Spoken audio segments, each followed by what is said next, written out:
Timotius 2 ayat 13, jika kita tidak setia, dia tetap setia. Yang dimaksud Tuhan tetap setia itu dalam hal apa? Karena sepertinya bertentangan dengan ayat sebelumnya di ayat 12b. Ya, saya baca ya semua 2 Timotius 2 mulai ayat 11 sampai 13. Benarlah perkataan ini, jika kita mati dengan dia, kita pun akan hidup dengan dia. Jika kita bertekun, kita pun akan memerintah dengan dia. Jika kita menyangkal dia, dia pun akan menyangkal kita.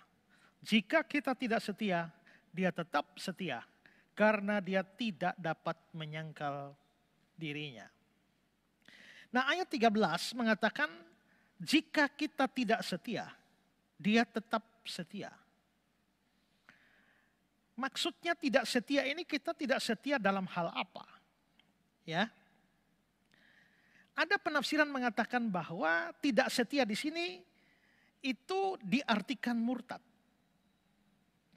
Jadi jika kita tidak setia, dia tetap setia. Artinya jika kita murtad, dia tetap setia pada kita. Ada penafsiran demikian. Tapi jelas itu penafsiran salah. Kenapa? Langsung bertentangan dengan yang saudara juga katakan, yaitu di ayat yang ke-12 itu. Jika kita menyangkal dia, dia menyangkal kita. Orang murtad itu kan orang menyangkal Tuhan. Ya. Nah, ayat itu berkata kalau kita menyangkal dia, dia pun menyangkal kita.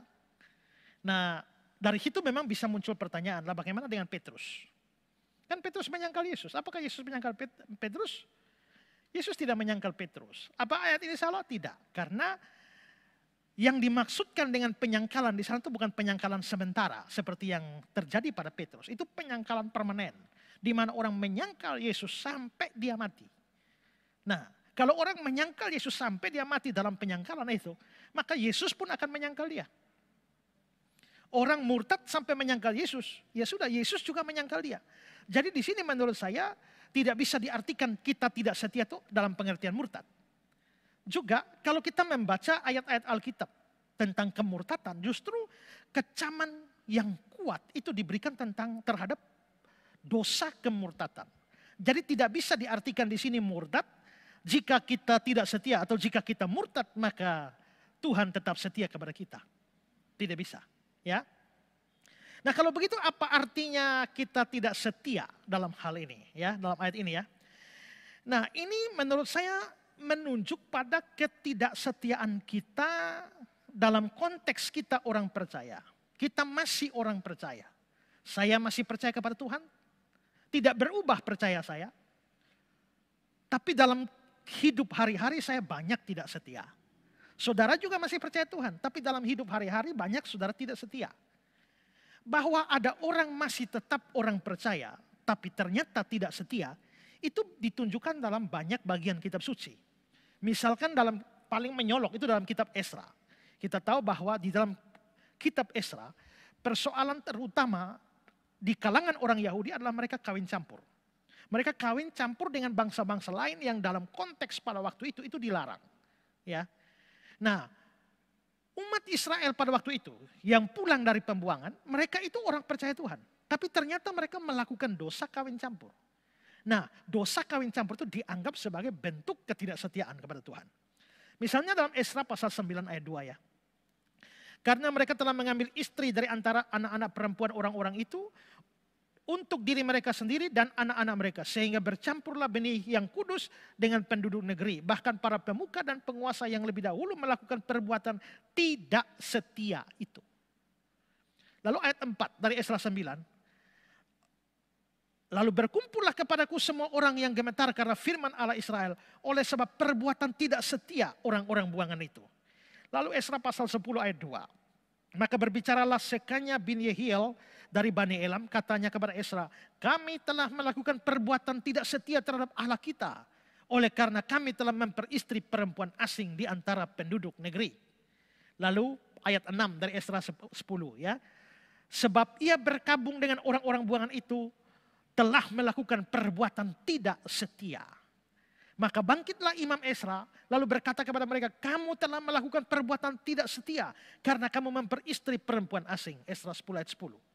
Jadi di sini dari sederetan ayat di dalam kitab Esra ini menunjukkan bahwa orang-orang Israel itu adalah orang tidak setia karena mereka jatuh dalam dosa kawin campur.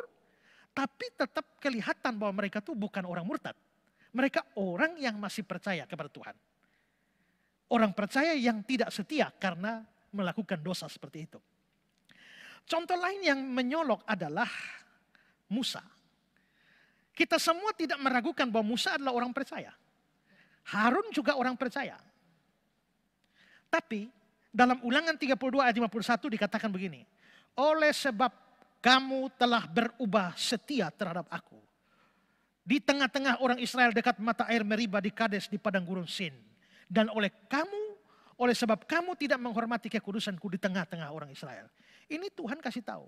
Musa tidak masuk Kanaan. Kata kamu, oleh sebab kamu di situ ditulis dalam bentuk jamak dalam bahasa Ibrani. Jadi bukan Musa sendiri, tapi Musa dan Harun. Berarti Musa dan Harun itu dikatakan oleh Tuhan berubah setia. Apakah Musa murtad? Tidak. Apakah Musa berhenti percaya Tuhan? Tidak. Dia tetap percaya. Tapi kelihatannya berubah setia itu dikaitkan dengan dosanya Musa. Karena Tuhan suruh tunjuk saja itu bukit batu keluar air.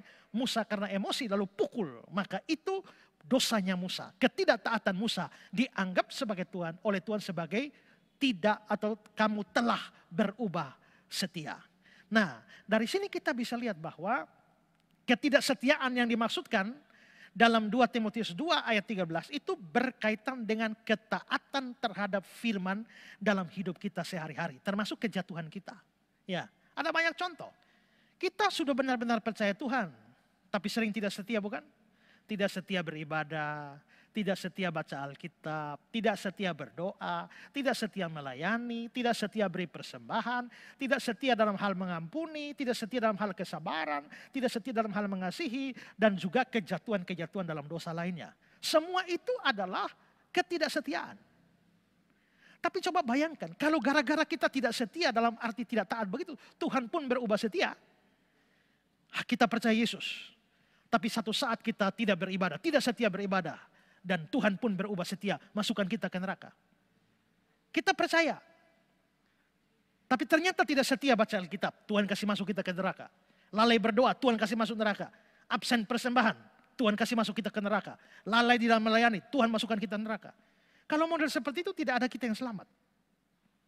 Kita harus akui bahwa dalam hidup kita hari-hari, sekalipun kita sudah orang percaya, tapi kita tetap masih jatuh dalam berbagai macam dosa atau ketidaktaatan. Dan itulah yang disebut sebagai kita tidak setia. Nah, maka jika kita tidak setia, dia tetap setia. Puji Tuhan. Seandainya kita tidak setia dan dia juga tidak setia, nerakalah kita semua. Tapi kita bersyukur bahwa walaupun kita tidak setia, Tuhan tetap setia. Kenapa? Karena dia tidak dapat menyangkal dirinya. Kata-kata dia tidak menyangkal dirinya maksudnya Tuhan itu sejak kita percaya dia sudah berjanji kamu akan dapat hidup yang kekal. Waktu dia janji begitu dia sudah mengantisipasi ketidaktaatan kita. Karena dia maha tahu. Misalnya waktu saudara percaya Yesus. Yesus bilang kamu akan dapat hidup kekal, kamu akan masuk surga. Tapi kan Yesus juga tahu bahwa tahun depan kamu ada jatuh dalam dosa, tahun berikut lagi kamu tiap hari kamu bikin ini, bikin itu. Tuhan tahu. Tapi kenapa Tuhan bisa jaminkan hidup kekal masuk surga? Karena dia sudah berjanji pada diri sendiri. Aku akan menyelamatkan kamu. Makanya ketidaksetiaanmu itu tidak mengubah janji Tuhan untuk menyelamatkan kita. Ya, dengan kata lain begini. Dosa-dosa atau ketidaktaatan, ketidaksetiaan kita tidak membuat Allah membuang kita ke neraka. Ya.